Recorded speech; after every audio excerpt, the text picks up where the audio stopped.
how to use scroll bar on a new iOS 13 features.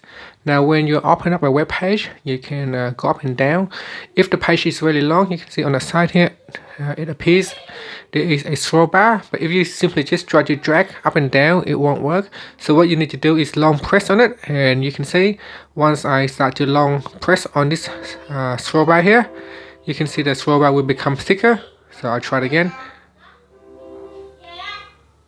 You can see once I long press it, I can then drag it up and down. So you need to hold it for a second or two. So once you start to scroll, it will appear, and then you just have to long press on it. And then you have to be quick as well. If you take your time, then it will fade away.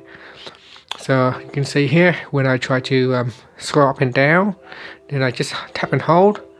So this is useful when the web page is very long, so you can quickly drag it up and down like so.